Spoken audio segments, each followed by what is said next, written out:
ਅਗਲੀ ਜਿਹੜੀ ਹਰਜੋਤ ਸਿੰਘ ਜੀ ਖਬਰ ਉਸ ਉੱਤੇ ਚਰਚਾ ਕਰਦੇ ਜਾਈਏ, ਇਕੋਨਮੀ ਦੇ ਨਾਲ ਸੰਬੰਧਿਤ ਜਿਹੜੀ ਗੱਲ ਕਰਦੇ ਹਾਂ।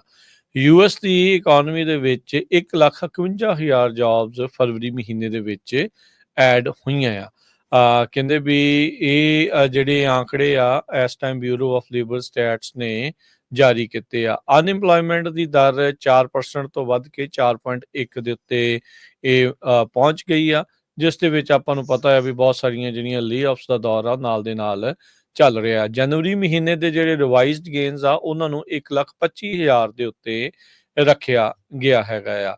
ਉਧਰ ਟਰੰਪ ਹੁਣਾਂ ਦੇ ਉਸ ਤੇ ਪੈਰਲਲ ਜਿਹੜੇ ਟੈਰਿਫ ਆ ਰਹੇ ਆ, ਇਕੋਨਮੀ ਨੂੰ ਕਹਿੰਦੇ ਵੀ ਉਹ ਚੋਕ ਕਰ ਸਕਦੇ ਹੈਗੇ ਆ। ਸੋ ਇਹ ਜਿਹੜੀਆਂ ਚੀਜ਼ਾਂ ਇਸ ਟਾਈਮ ਸਾਹਮਣੇ ਆ, ਪਰ ਟਰੰਪ ਹੁਣਾਂ ਦੇ ਟੈਰਿਫਸ ਦੇ ਉੱਤੇ ਜਿਹੜੇ ਨਾਲ ਦੇ ਨਾਲ ਯੂ-ਟਰਨ ਵੀ ਜਿਹੜੇ ਹਰਜੋਤ ਸਿੰਘ ਜੀ ਆਉਂਦੇ ਆ, ਉਹਦੇ ਤੋਂ ਵੀ ਲੋਕ ਇਸ ਟਾਈਮ ਪਹੁੰਚ ਚੁੱਕੇ ਆ ਵੀ ਅਸਲ ਦੇ ਵਿੱਚ ਇਵੈਂਚੁਅਲੀ ਹੋਣਾ ਕੀ ਆ। ਅੱਜ ਇਸੇ ਬਾਬਤ ਜਦ ਹੁਣ ਰਾਸ਼ਟਰਪਤੀ ਟਰੰਪ ਇਕੋਨਮੀ ਨੂੰ ਲੈ ਕੇ ਗੱਲਬਾਤ ਜਿਹੜੀ ਉਹ ਕਰ ਰਹੇ ਆ, ਤੇ ਉਹਨਾਂ ਨੇ ਕਿਹਾ ਵੀ ਮੈਨੂਫੈਕਚਰਿੰਗ ਦੇ ਵਿੱਚ ਅਸੀਂ ਜੌਬ ਗੇਨਸ ਕੀਤੀਆਂ ਆ। ਵਾਈਟ ਹਾਊਸ ਨੇ ਅੱਜ ਜਿਹੜਾ ਇਹ ਆਖਿਆ ਵੀ ਇੰਡਸਟਰੀ ਜਿਹੜੀ ਅਮਰੀਕਾ ਦੀ ਹੈ ਮੈਨੂਫੈਕਚਰਿੰਗ ਉਹ ਕਮ ਬੈਕ ਕਰ ਰਹੀ ਆ।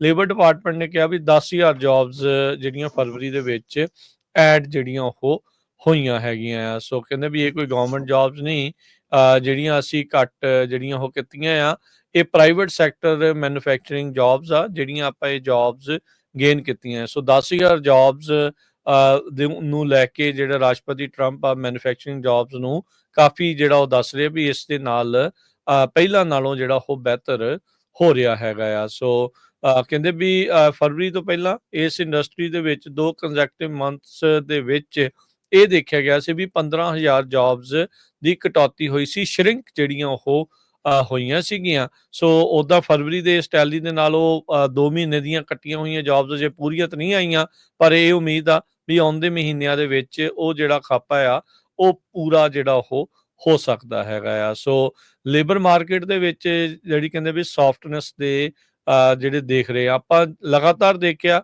ਵੀ ਜਦ ਰਿਸੈਸ਼ਨ ਦਾ ਖਤਰਾ ਲਗਾਤਾਰ ਮੰਡਰਾਉਂਦਾ ਰਿਹਾ ਜਾਂ ਇਹ ਚਰਚਾ ਜਿਹੜੀ ਰਿਸੈਸ਼ਨ ਨੂੰ ਲੈ ਕੇ ਚੱਲਦੀ ਰਹੀ, ਉਸ ਦੇ ਦਰਮਿਆਨ ਵੀ ਜਿਹੜੀ ਲੇਬਰ ਮਾਰਕੀਟ ਆ ਉਹ ਰੈੱਡ ਹੌਟ ਰਹੀ।